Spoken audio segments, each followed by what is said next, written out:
लोकप्रिय घोषणांवर आता सुप्रीम कोर्टाने ताशेरे ओढलेत। लाडकी बहीण योजना त्यामुळे अडचणीत येण्याची शक्यता आहे। लाडकी बहीण योजनेवर टीकेचा सूर पाहायला मिळाला।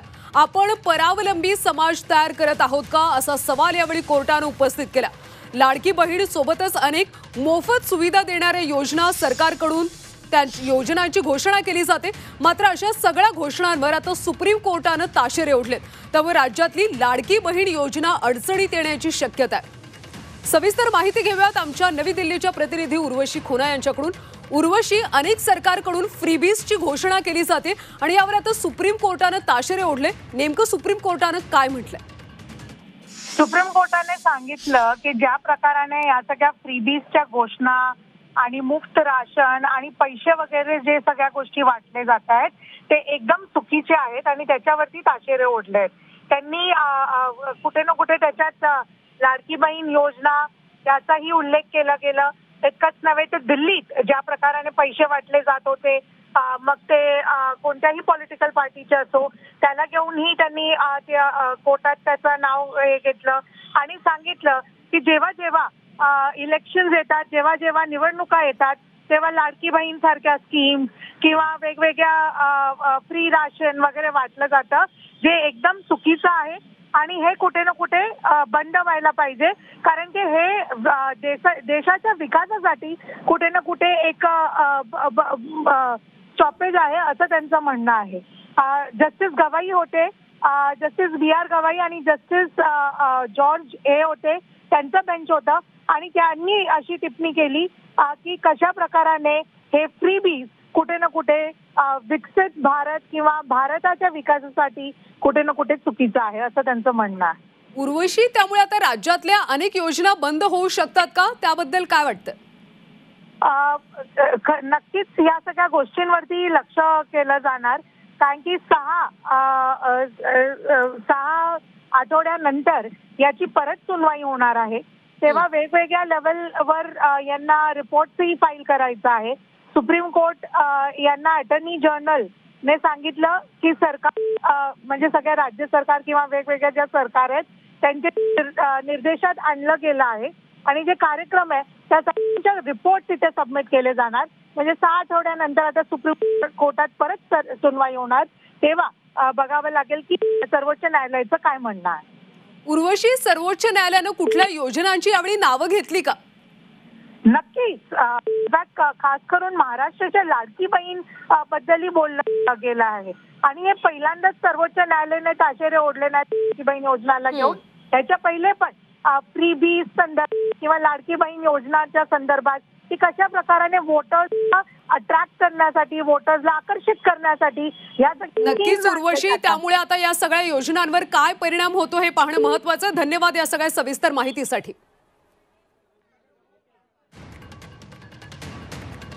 तर ठाकरे पक्षाच्या प्रवक्त्या सुषमा अंधारे सध्या आपल्या सोबत आहेत, त्यांची आपण प्रतिक्रिया घेऊयात।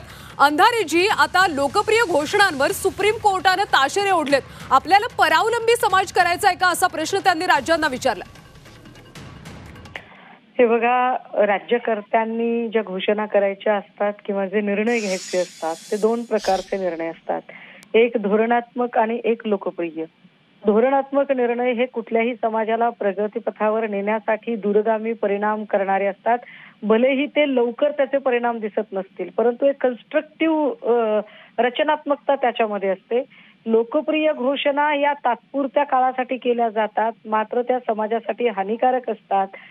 ज्या पद्धतीने आपल्याकडे लाडकी बहीण योजना किंवा काही योजना केलेल्या आहेत, या योजनांमधून निश्चितपणे आपण खरंच परावलंबी समाज तयार करत आहोत का अशी परिस्थिती आहे। कारण एकीकडे आपण अशा मिजाज मिरवत आहोत की आम्ही विश्वगुरू वगैरे आहोत, पण जिथे 70 ते 75% लोकांना आम्हाला स्वस्त धान्य दुकानातून अन्न पुरवठा करावा लागतो, तिथे आम्ही विश्वगुरूच्या बाता त्या काय माराव्यात। आणि आता लाडकी बहीण योजनेवर तर कॅगने सुद्धा ताशेरे ओढले होते की 2030 पर्यंत जर योजना अशाच चालू राहिल्या तर 2030 पर्यंत साधारण 2.70 लाख कोटीचं कर्ज महाराष्ट्रावर होईल। आणि या सगळ्या गोष्टींचा विचार न करता फक्त आणि फक्त निवडणुका समोर ठेवून जर घिसाडघाई करून जर ह्या सगळ्या अशा घाईघाईने जर अशा या योजना जाहीर केल्या जात असतील फक्त आणि फक्त मतदानाला डोळ्यासमोर ठेवून, तर हे वाईट आहे नक्कीच. धन्यवाद अंधारेजी या सगळ्या सविस्तर प्रतिक्रियेसाठी. तर काँग्रेसचे प्रवक्ते सचिन सावंत सुद्धा फोन लाईनवरून आपल्यासोबत जोडले गेलेत. सावंतजी, सध्या फ्रीबीज अनेक राज्यांमध्ये सरकारकडून घोषणा केली जाते आणि त्याशिवाय निवडणुका लढवल्याच जात नाहीत खरं तर. त्यामुळे तुम्हाला काय वाटतं, आता सुप्रीम कोर्टाने या लोकप्रिय घोषणांवर ताशेरे ओढलेत? असं आहे की भारतीय जनता पक्षाने देशभरामध्ये हे वातावरण सुरू केलेलं आहे. एके ठिकाणी पंतप्रधानांनी रेवडीची भाषा करायची आणि त्यांच्याच पक्षातर्फे निवडणुकांना मोठ्या घोषणाबाजी केल्या जातात, ही वस्तुस्थिती आहे. तर मला असं वाटतं की सर्वोच्च न्यायालयाने एवढ्या लेट का आणल्या, कारण ही लाडकी बहिणीच्या संदर्भामध्ये बोलायचं आलं तर मध्य प्रदेशमध्ये देखील योजना सुरू होती. आमचं दुसरं म्हणणं हे आहे की राज्याची आर्थिक स्थिती अत्यंत वाईट आहे, हलाखीची आहे. अनेक ज्या योजना आहेत त्या बंद करण्यात येत आहेत, अशा तऱ्हेच्या बातम्या येत आहेत. त्यामुळे अर्थव्यवस्थेला मारक अशा पद्धतीनं जर तुम्ही नियोजन करणार असाल आणि केवळ मतांच्यासाठी, तर ते चुकीचं आहे. आणि याचं उत्तर आता सर्वोच्च न्यायालयाला सरकारतर्फे दिलं गेलं पाहिजे.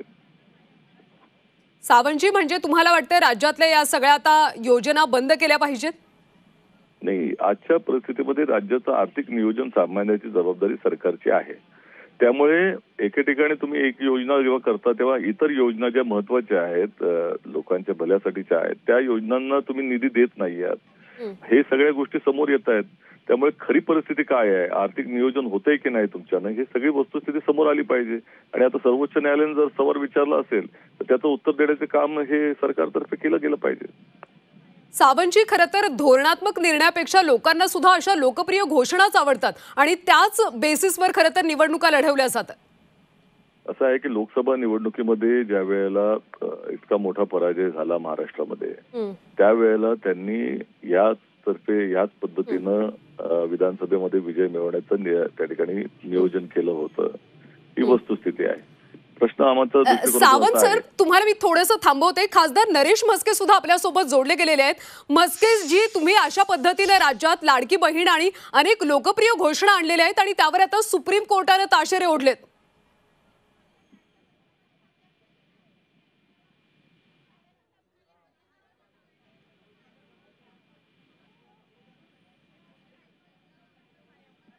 लोकप्रिय घोषणांवर सुप्रीम कोर्टाने आता ताशेरे ओढलेत. त्यामुळे राज्यातली लाडकी बहीण योजना अडचणीत येण्याची शक्यता आहे.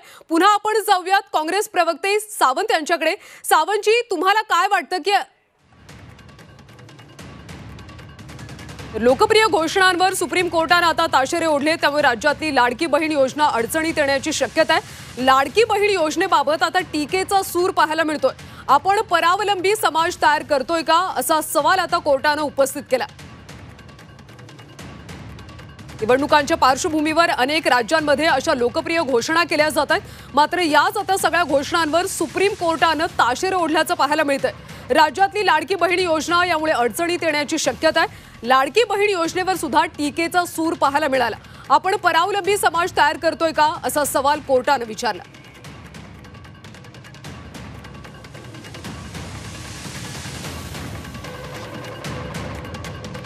अनेक राज्यांमध्ये सरकारकडून अशा लोकप्रिय घोषणा केल्या जातात. मात्र याचा ताण राज्याच्या अर्थव्यवस्थेवर बसतो. त्यामुळे आता सुप्रीम कोर्टाने सुद्धा याची दखल घेत या सगळ्या लोकप्रिय घोषणांवर ताशेरे ओढल्याचं पाहायला मिळतं. लाडकी बहीण योजना यामुळे आता अडचणीत येऊ शकते असं चित्र पाहायला मिळतं. लाडकी बहीण योजनेबाबत सुद्धा कोर्टानं एक प्रकारे टीकेचं सूर लावलं. परावलंबी समाज आपण तयार करतोय का, असा सवाल कोर्टानं विचारला.